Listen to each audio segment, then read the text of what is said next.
So welcome to Romeo Saganash. Am I saying that right? Yeah, awesome. Okay.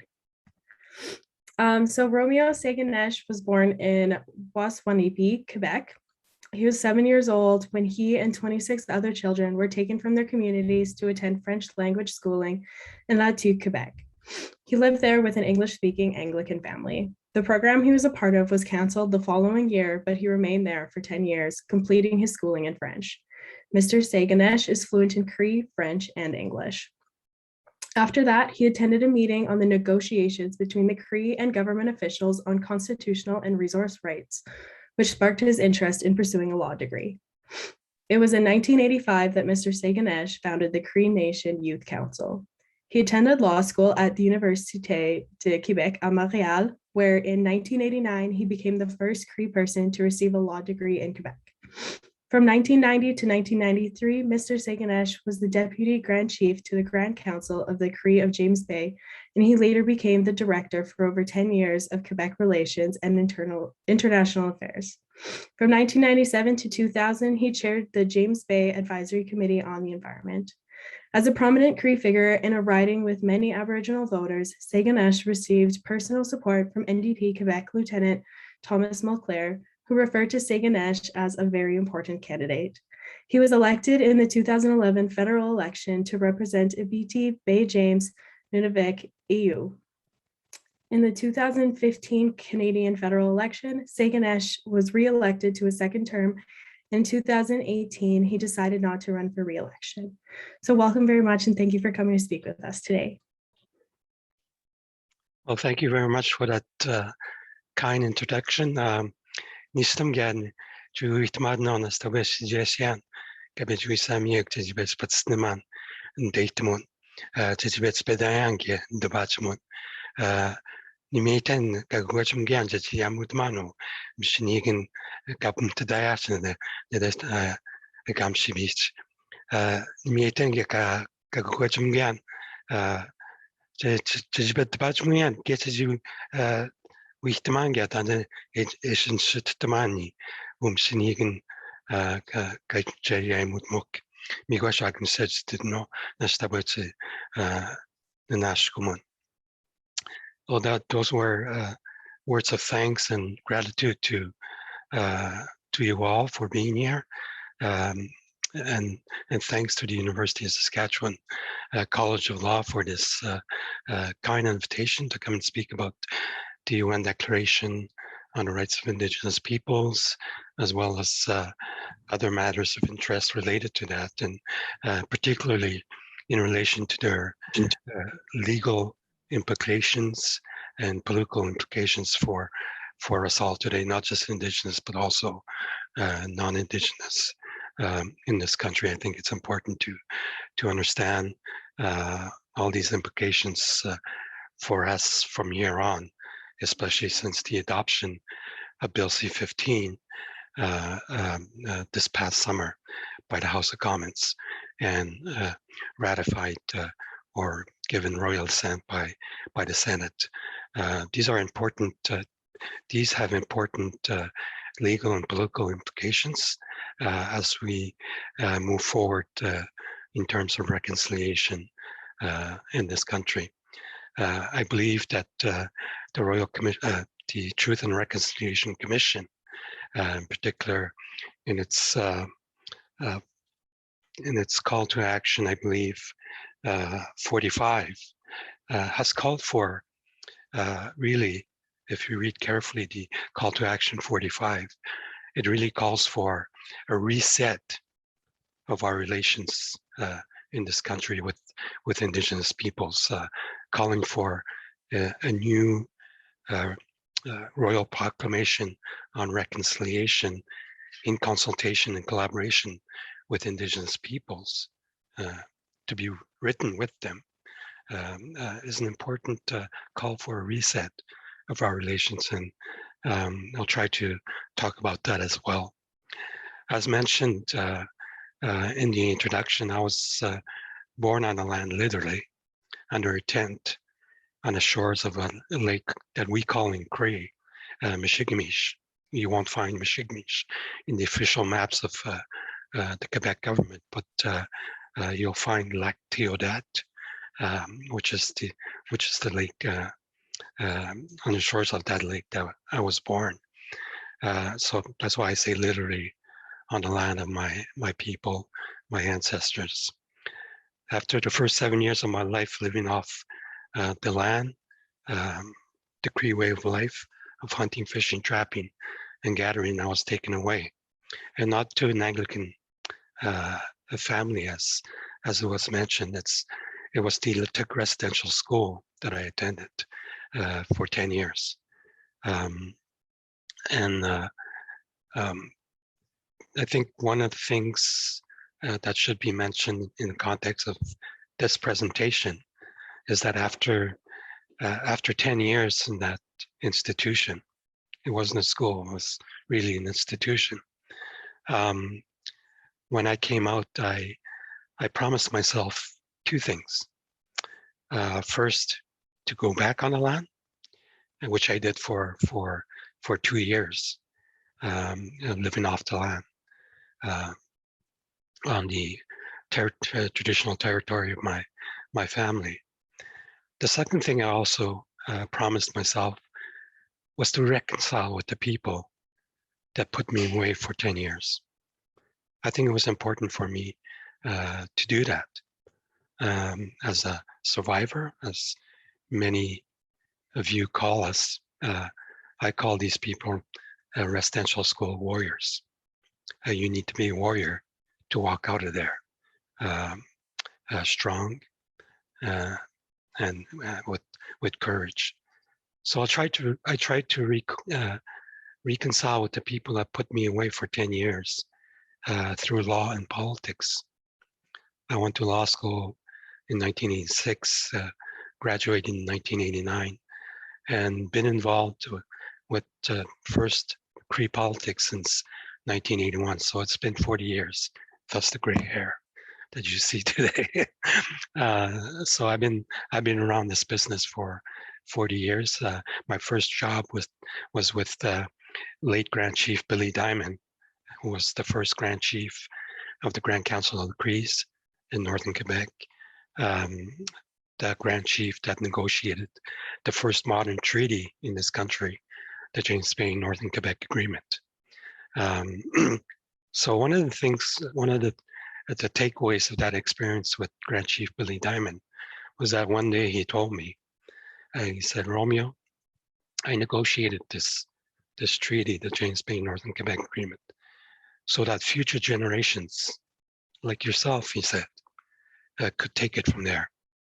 This is the floor, and you need to take it from there and improve from there.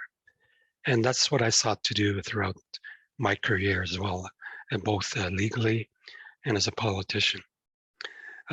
So I think it's important to remind ourselves constantly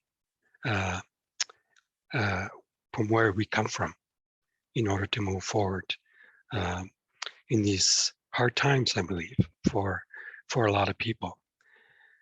So let me begin by briefly talking about the UN Declaration on the Rights of Indigenous Peoples. This international human rights instrument took more than 2 decades to negotiate and draft, as in forms with sometimes 600 people, sometimes 1,200 people. So it was a very difficult process, given its multilateralism, if I may say. It's difficult to negotiate a document with 1,200 people in a room. So we had to find ways to deal with that, us Indigenous representatives and Indigenous organizations that participated in these negotiations. It's worthwhile to recall as well that from the outset, there was a reluctance on the part of nation states and the United Nations to call Indigenous peoples Indigenous peoples. In fact, the working group that was called upon to draft this declaration, created in 1982. The working group was called the UN Working Group on Indigenous Populations, a term that we disagreed with, of course, because under international law, populations do not have the right to self-determination. Peoples do. All peoples have a right to self-determination. So I would say that word, to correct that word, took a good decade to get the nation states that participated in this process a good decade to accept. And after we managed to get them to accept the word peoples for Indigenous peoples, the next challenge became, do these peoples, Indigenous peoples, have the same right of self-determination as other peoples under international human rights law? Again, there the nation states participating in the process wanted to limit that right of self-determination, or as we say in our international jargon, wanted to qualify that fundamental right for Indigenous peoples. So they wanted to qualify that right of self-determination. Again, that piece took a good decade to get accepted by the nation states who participated in the process. Needless to say that one of the most challenging provisions of the UN Declaration on the Rights of Indigenous Peoples remains the provisions in regards to lands, territories, and resources.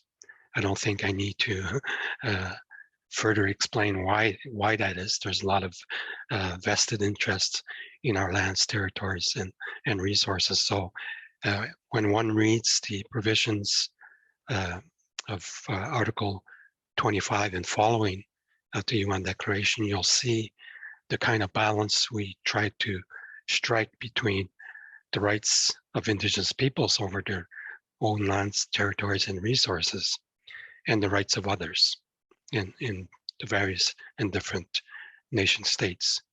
And you'll see that clearly by reading the Articles 25 and following.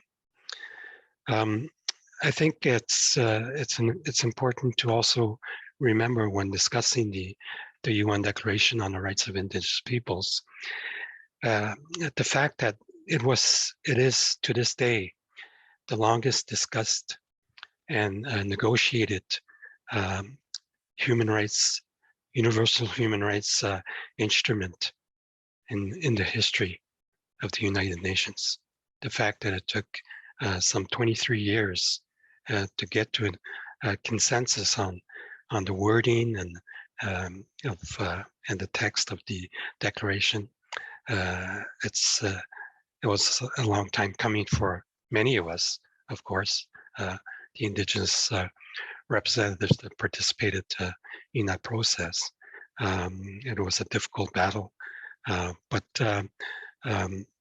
it's good to see that after its final adoption by the General Assembly 14 years ago, in September of 2007, the declaration has been reaffirmed by the United Nations General Assembly by consensus, which means in the UN jargon, without a vote. And that basically means that no state or country in the world formally opposes the UN Declaration on the Rights of Indigenous Peoples, which is good. I think moving forward, we can move on from that strong and fundamental base that we have in terms of support of the declaration. In fact, the UN General Assembly last December highlighted that the declaration, and I quote, has positively influenced the drafting of several constitutions and statutes at the national and local levels, and contributed to the progressive development of international and national legal frameworks and policies. That's important to note, and a perfect example of that is Bill C-15, which was recently adopted by the Parliament of Canada. Bill C-15 is based largely on my private member's bill C-262, which finally died on on the order paper in June of 2019, when the Parliament shut down because of filibustering by 5 conservative senators, unelected senators, may I add. So I think it's worthwhile to mention that in my 8.5 years as a legislator between 2011 and 2019, I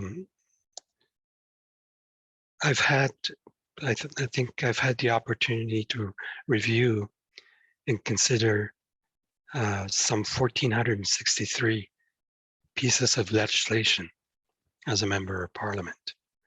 Some were, of course, very lengthy, some pretty innocuous, simple and straightforward, like C-15. C-15 has 7 operative provisions, and in my mind, pretty straightforward. And I'll come back to some of the provisions that are important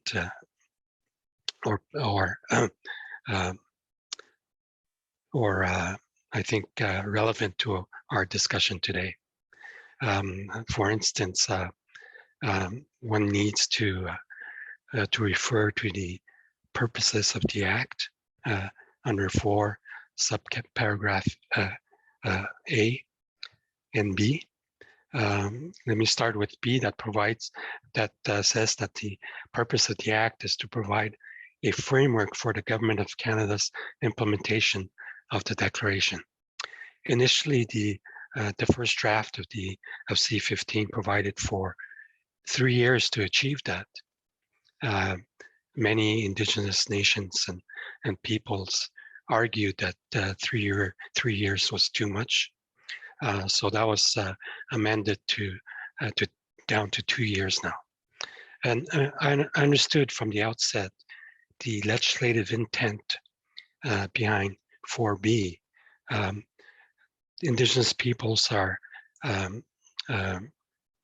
diverse in this country. We live in different political and legal contexts. I would argue constitutional contexts as well. Thus, I believe the intent behind the 3 years, because this needs to be developed in consultation and cooperation with Indigenous peoples. So the James Bay Cree, Northern Quebec, from where I come from, may have different priorities in terms of implementation of the Declaration compared to, let's say, the Indigenous peoples in BC. So that's why I believe that they had provided initially 3 years in order to achieve that implementation plan. So I think we need to take that into consideration, that we live under a constitutional regime called the James Bay and Northern Quebec Agreement, where each of the federal, provincial, and Cree Nation governments have different roles in a territory. There are other nations in this country that still live under unceded, unsurrendered territories. That's a different constitutional regime as well. So our priorities will differ depending where we are and our various and different legal and political contexts, I would argue. The Article 4, subparagraph A, says that the Act affirms the Declaration as a universal international human rights instrument with application in Canadian law. There are a couple of things that need to be said about that provision. With application in Canadian law does not, as some have argued, Canadianize the UN Declaration on the Rights of Indigenous Peoples. To the contrary, the courts are called upon to use international law, in this case, the Declaration, to inform domestic human rights law. So it's the other way around.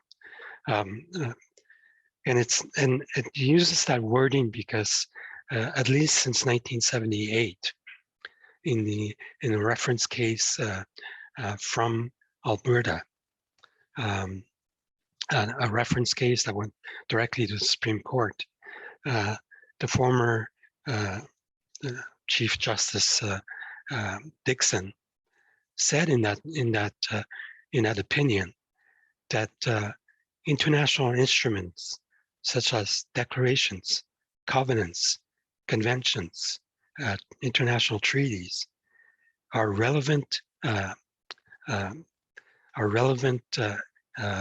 and persuasive sources to interpret domestic law as early as 1978. So that's how the courts have used international instruments such as the declarations since then.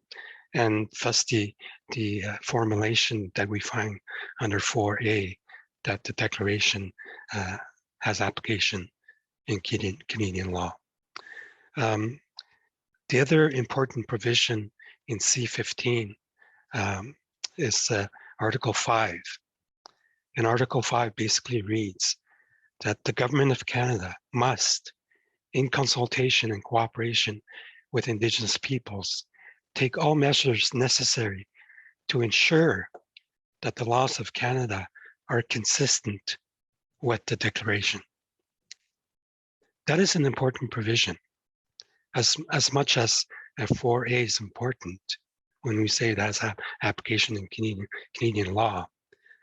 4A will not require parties before a judge or in court to argue whether or not international law has application in Canadian law. Bill C-15, sponsored by the Minister of Justice and the Attorney General of Canada, confirms that the UN Declaration on the Rights of Indigenous Peoples has application in Canadian law. That's important.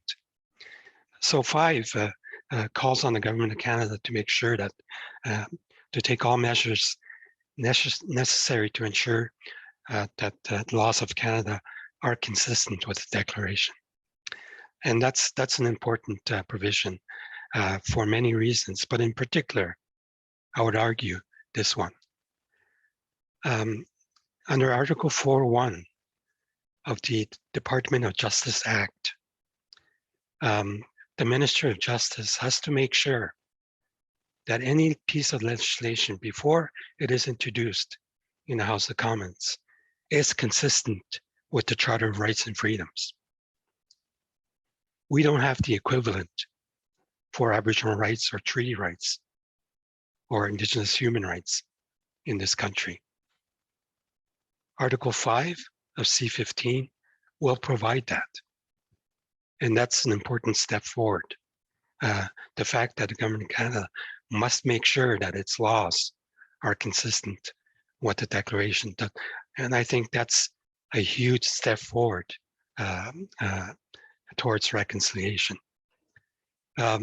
Important to note as well that Bill C-15 in its preamble, and we know any first-year law student will understand how preambles work in this country, especially under the Federal Interpretation Act. Article 13 speaks to that. So in its preamble, Bill C-15 unequivocally repudiates colonialism as well as the doctrines of discovery and terra nullius, something that Chilcotin did as well. Chilcotin mentioned in June of 2014 in its decision that the doctrine of terra nullius never applied in Canada, as confirmed by the Royal Proclamation of 1763. C-15 also affirms the Indigenous peoples' inherent or pre-existing legal systems. It safeguards the treaty rights of Indigenous peoples. It also highlights that implementation of the declaration can contribute to responding to the growing concern regarding the climate crisis. It's one of the first legislations besides 232, which was sponsored by MP Lee Exan from Winnipeg Centre, that ties climate change or the climate crisis with the fundamental human rights of Indigenous peoples. I think it's important to take note of that. So I would argue, in a sense, that Bill C-262 Bill C-15 goes well beyond C-262, which was my private member's bill. I also think that Bill C-15 will set an international precedent in terms of the implementation of the declaration. The positive benefits will not be limited to Indigenous peoples in Canada, but will serve to provide a positive example for states in different parts of the world. There are many challenges, I believe, still ahead, still before us, and in terms of implementing the declaration, and that has to be done jointly with the Indigenous peoples in this country. How the courts will define the different provisions of Bill C-15 is something to watch for.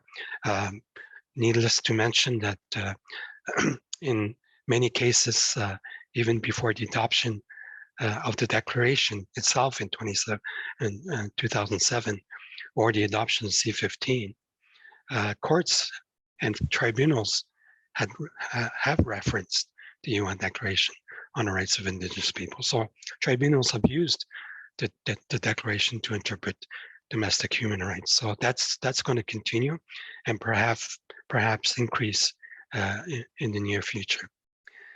A couple of words about, I believe it's important when we talk about declaration to also talk about reconciliation and what it means in this overall context with this piece of legislation and the 14 years since the adoption of the declaration by the UN General Assembly, and it reaffirming it for 10 times at least since then. I believe it's important to remember the legal basis of reconciliation that the Supreme Court has talked about many times over the years, including very clearly, for example, in the Haida Nation case of 2004. In the Haida Nation case, the Supreme Court talks about reconciliation by saying that, and I quote by heart, the objective is to reconcile the pre-existing sovereignty of Indigenous peoples with the assumed sovereignty of the Crown. The pre-existing sovereignty of Indigenous peoples with the assumed sovereignty of the Crown. That's the reconciliation we need to find between us moving forward. And of course, even before the declaration also, the same case, Supreme Court talks about consent. And when is that consent required? Supreme Court in that case talks about on important matters, we need the full consent of Indigenous peoples before proceeding with any activity, both for treaty areas and non-treaty areas, the full consent on important matters. I would argue that a pipeline is an important matter. I talked about briefly what the Chilcotin case also said in 2014. 2014. And one of the important paragraphs in that decision is the one related to the Supreme Court's comments about terra nullius, of course, but also about the provisions in Part 1 of our Constitution and Part 2 of our Constitution. You may know that the Charter of Rights and Freedoms is in Part 1 of our Constitution of 1982, and Section 35, Aboriginal Treaty Rights, is in Part 2 of the 1982 Constitution.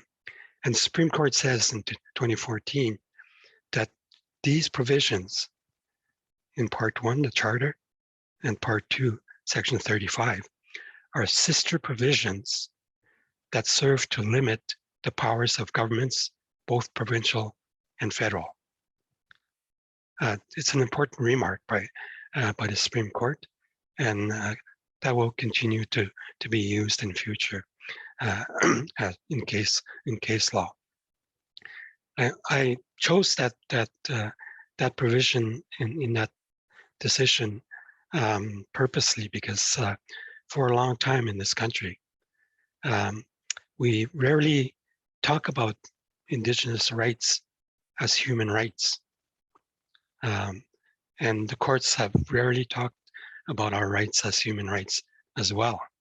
They came close with that with that quote I just provided. But the UN has treated Indigenous people's rights as human rights for some 4 decades now, even more. So I believe that it's a lens that we need to use when talking about Aboriginal rights in this country, that they are human rights as well. The right to clean drinking water is a human right. The right to proper housing is a human right, for instance. And I think using that perspective and that lens in the future will serve great purposes for the First Peoples of this country. I want to end by I think I'm getting closer to my good 30 minutes now. I think it's from here on, the challenges before us are great, especially in light of the the global challenges that we have facing us all, and not just Indigenous peoples. When I decided to run in 2011, finally, after 6 years of courting by Jack Layton at the time, I wanted to run somewhere in Quebec City because that's where I worked for 20 years after law school. And I asked Jack if I could run in Quebec City because I knew by then everybody in Quebec City. And Jack told me something. He didn't say no to that, but he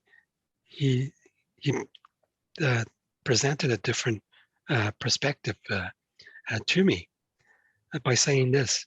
He said, "Listen, Romeo, if you look at all of the global challenges that we have today, the climate emergency, water issues, resource development and extraction, Indigenous peoples and the future of Indigenous peoples, treaty implementation, all of these global challenges that we have around the planet are also in that riding of Northern Quebec, where you're from." And he said, "I believe it would be important for you to go back home, buddy." And finally, I'm glad I accepted to run in that region. Important challenges still remain for us all in all of this, and I'm glad I was able to contribute even briefly to our discussion in some of the matters that that are important for us all. I know that,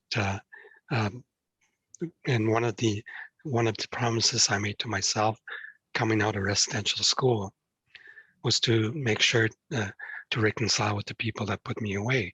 One of them was introducing Bill C-262, that those be our standards, our norms for Indigenous peoples and for their survival, dignity, and well-being. One of the important provisions of the UN Declaration, I'm often asked that question: what is your favorite provision in the UN Declaration on the Rights of Indigenous Peoples? And I always go back to the same one, and it's in the preamble. Preamble, I think the second preambular paragraph says this: affirming that Indigenous peoples are equal to all other peoples, while recognizing the right of all peoples to be different, to consider themselves different, and to be respected as such. It sounds like a very simple proposition. It is a simple proposition, but perhaps one of the hardest to uphold to this day. We are different, and we need to be recognized and respected as such, as Indigenous peoples in this country. And that's what I've tried to do over the last 40 years in my career. I'm semi-retired now, but I'm still thinking about many of the things that I've raised during our brief discussion here. I'm ready to take your questions now. Thank you very much. Thank you very much, Romeo. Sort of powerful remarks and ending on a powerful theme. If I could just make this observation, I wasn't able to get the audio working at my end at the beginning to both introduce you and Danielle to do a formal introduction of you, but thank you very much for those remarks. We will be receiving questions, but let me begin, if I may, with 2 or 3 of my own. This has been a long and winding and probably sometimes frustrating road from the early stages of UN consideration to where we are now. If you were to try to say in a kind of global way, on a say 1 to 10 scale, whether you're optimistic that this will produce meaningful results and achieve the kind of reconciliation you talked about, where would you put yourself on that scale of optimist, pessimist, hopeful, or the like?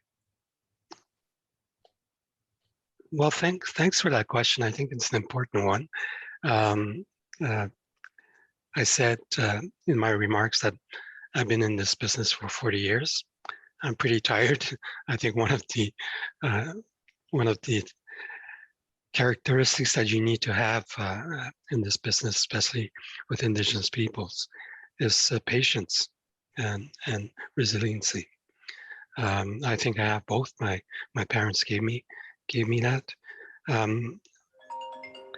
I said not too long ago in an interview that one of my greatest regrets, I have 3 children, grown up now.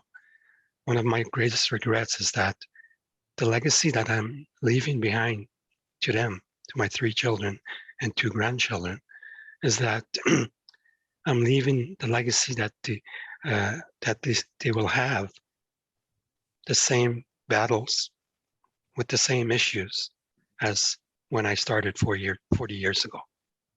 And I'm saddened by that. It's unfortunate. But when one of the things my mom, who passed away about a week after Bill C-262 passed away, one of the things she told me was that, you shouldn't. She said, you shouldn't worry about that. Don't worry about it, because one of the greatest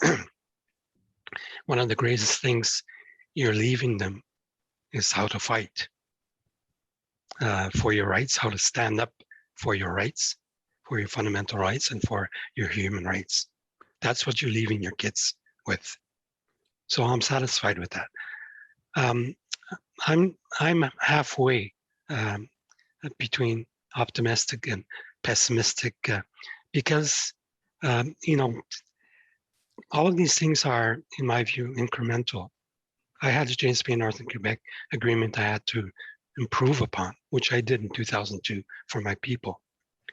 I negotiated a modern, sort of modernized the James Bay Agreement in 2002 for my people. I participated in 23 years of the drafting of the declaration. Very few people on this planet can say, I was there for the 23 years this happened in that process. I was there for the 23 years. So we're building on these pieces that we have now. And one of the things I forgot to mention in all of this discussion, we need to be aware that we have all these legal frameworks at our disposal. We have the Constitution, we have the treaties, we have Indigenous law, we have international human rights law. So these are different legal frameworks that are interrelated, I believe, and mutually reinforcing. So we need to learn how to use all of them in our discussions moving on. So I'm halfway there. Well, I think that's half encouraging, Romeo. I think let me pose to you a question that you may yourself already be able to see in the chat line from one of our colleagues who's online and in this session. And the question is to invite you to elaborate on what you see as differences and similarities between Indigenous rights on the one hand and human rights on the other, especially given your observations about your favorite section of UNDRIP in the preamble that highlights recognizing the rights of people to be different and respected. So this differences and similarities between Indigenous rights on the one hand and human rights on the other.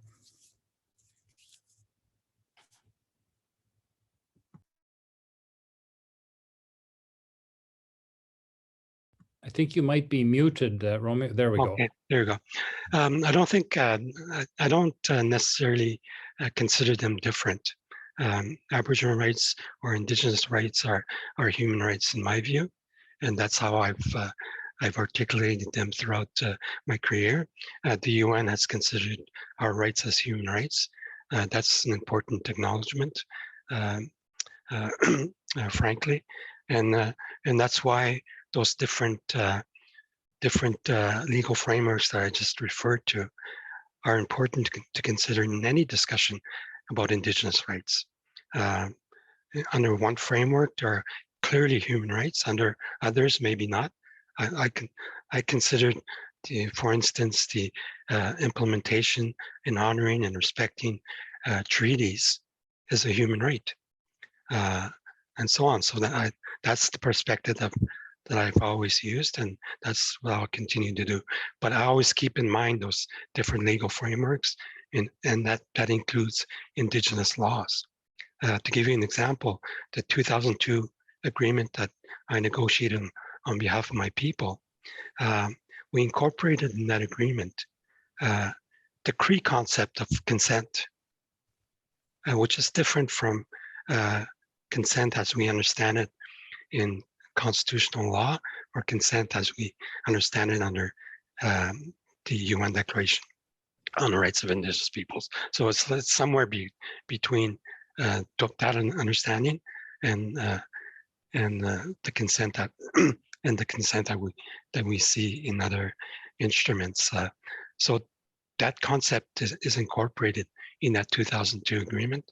I invite the people that are able to find that agreement. It's called, the official name is an agreement for a new relationship between the Cree Nation and the government of Quebec. And Chapter 3 talks about, there's a process under Chapter 3 that deals with that very concept. So that's why it's important to acknowledge that these different legal frameworks that we have are certainly interrelated, interconnected, but certainly mutually reinforcing. Thank you for that, Romeo. It inspires another question from me, but there's an even better one that's posed in the chat by Nisha to me, and I want to share it with everyone and ask you to respond. Nisha asks, what would be one piece of advice that you would give for a person who is perhaps earlier in their career, I'm ad-libbing on that part, and who would like to contribute and continue the work that you have started. What advice would you give to young people, maybe young law students, many of whom are watching now, young lawyers, young professionals? Oh, wow.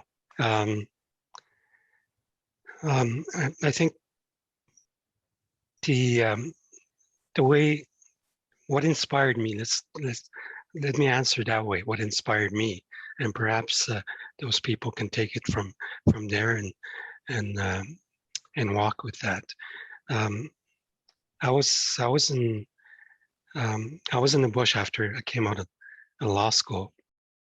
I mean, after coming out of residential school, I was in the bush for 2 years. I lived off the land, literally for 2 years after residential school.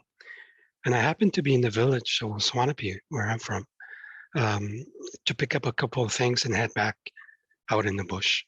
And I bumped into then Chief Abel Kitchen. And he mentioned, he said, Romeo, what are you doing these days? I said, I'm at my camp about 2 hours from here. And he said, there's an important symposium happening in Montreal. It deals with, this is in 1985. He said it deals with the 10 years of the James Bay Northern Quebec Agreement and the experience since the signing of that first modern treaty. And why don't you come? We'll pay for everything. We'll pay for the expenses and so on. So I decided to, drop my things and headed out to Montreal with them to attend the symposium. On the second day of the symposium, they had this panel of all of the different lawyers that represented the different people and different parties leading up to the James Bay Northern Quebec Agreement during the James Bay court case, but also the negotiations for the James Bay Northern Quebec Agreement. So they had the lawyer that represented Canada, the lawyer that represented Quebec, the lawyer that represented Hydro-Quebec, the lawyer that represented the Inuit of Northern Quebec, and the lawyer that represented us, the Cree, James O'Reilly. And as James was talking about the Crees, Cree rights, the Cree territory, the Cree way of life, Cree history. So I was watching this guy up on the panel and listening to him. And I said to myself, and I really said it that way to myself, I said to myself, fuck, I can do that. And so turns out I went to law school the following year in 1986 and completed my degree in 1989. So that's one, it's important to always remember the people that you cross path with. And the second one was Ted Moses, of course, former Grand Chief of the Cree, used to be the Cree ambassador to the UN. Yes, the Cree had a UN ambassador to the UN. And Ted, in 1984, asked me one summer, Romeo, why don't you travel with me to the UN? You don't have to do anything, just observe, see how it's done. Maybe you'll like this, he said in 1984. It turns out I really loved it. And I returned to the UN in Geneva for those negotiations on the declaration every year starting in 1984. So I'm thankful to the people that preceded me, Ted Moses, Abel Kitchen, and of course, Billy Diamond. Those were the people that inspired me to do what I did over the years, including in Parliament. I had very simple objectives when I arrived in Parliament. One, the declaration, and make it into law, or confirm it that it applies in Canada. And secondly, make sure that Indigenous people that wish to speak their own language can do so without having to fight for a right. And that's what I did. The first question I asked the clerk of the House of Commons in 2011 was, may I do my speeches in Cree? Can I ask my questions in Cree? And she told me then, well, as a jurist, you should know that the two official languages in this place is French and English. Well, I wasn't satisfied with that answer. So I fought, and in 2018, it was now possible for any Indigenous person to speak their language if they wish to, without having to fight for that right. It's possible now. Thank you, Romeo, and thank you, Nisha, for that question. If I might just say, it's unfortunate that we aren't able to do this live and in person in Saskatoon, but what might actually have just happened is that Nisha and others have bumped into you in the same way that you bumped into the chief and Grand Chief Moses, and hopefully they'll draw the same kind of inspiration from this experience that you did from them 30 or 40 years ago. Others have some good questions, but I wonder if I could sneak one in of my own. You mentioned and talked about the work with respect to the Northern Cree of Quebec and the government of Quebec. One dimension of this question about the adoption of UNDRIP into Canadian law or its application in Canadian law is relevant not just to the government of Canada, but to the provinces and territories of Canada. You know, when one thinks about the constitutional authority that resides in provinces relating to land and resources and economic development and many other issues, it does invite both challenges and opportunities. One sees, for example, British Columbia having embraced UNDRIP, other provinces not having done so, at least not yet. Could you talk a little bit about your perspective on the challenges, opportunities, the needs on that part of the equation in order that the reconciliation agenda can be a successful one? Yeah, sure. You're right. And the division of powers in 91-92 is important in this discussion. But I do remember that the Supreme Court has determined on a couple of occasions now that although that those areas of powers are not absolute. So even though provinces have jurisdiction over natural resources in this country, that jurisdiction is not absolute because, among other things, of treaty and Aboriginal rights in this country. So we always must try to find a balance between those provisions and provisions in treaties and now the declaration. I think that's what we've managed to do over the years since we signed the James Bay in Northern Quebec Agreement in 1975. The Cree have signed over 100 agreements with different stakeholders, including the province of Quebec, including Hydro-Quebec, including the 27 forestry companies, including mining companies, including the government of Canada. So more than 100 agreements. So clearly, the right to free and informed consent can work in this country.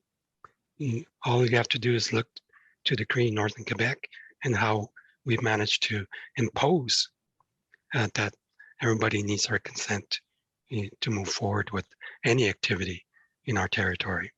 And I think it's important to remember that. The other dimension we always seem to forget when discussing these issues is that, to my knowledge, there hasn't been a judicial determination on what the words lands reserved for Indians mean. Federal government has jurisdiction over Indians and lands reserved for Indians. But what does lands reserved for Indians really mean from a constitutional perspective and from Indigenous rights perspective? I think it would be an important determination. It would have legal implications on environmental assessment in this country. For a long time, to give you just that example, for a long time, Hydro-Quebec has always argued in court, always lost, but they always still argued that a hydroelectric development is a provincial project, therefore only subject to provincial environmental assessment and review. I totally disagree with that. I've always disagreed with that. hydro projects have impacts on areas of federal jurisdiction, migratory birds, navigable waters, fisheries, Indians, and lands reserved for Indians, and so on. So that has been a constant argument, but that's an important determination as well. That's why I've always argued and insist on the fact that these different legal frameworks, constitutional law, treaties, indigenous laws, international law, all apply in these different situations. And it's just a matter of us to define creative and imaginative ways to move forward together. Supreme Court has always said that we're all in this together. Well, let's make sure that happens and no one is excluded without their consent. Thank you, Romeo. It felt to me at the end of those remarks and the various questions you posed that you could have been writing for constitutional law professors or Indigenous rights professors the final exam questions for thousands of students. And I have my direct experience over the last 4 years got me to ask constantly those questions, both to myself but also to others, including you. There for a second. Yeah. Oh, here. Okay, thanks very much for that. There are other questions, and many that I have myself from a period I had studying UNDRIP in the Senate, which was, I thought, an inspiring experience for me. And thanks to your having laid the groundwork for that. Thanks personally.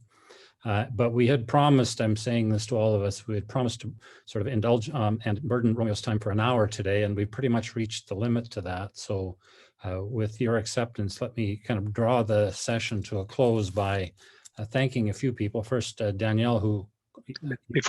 Just before you do that, I just want to say, I know when I do these talks, I always greatly appreciate the questions that come at me from all participants.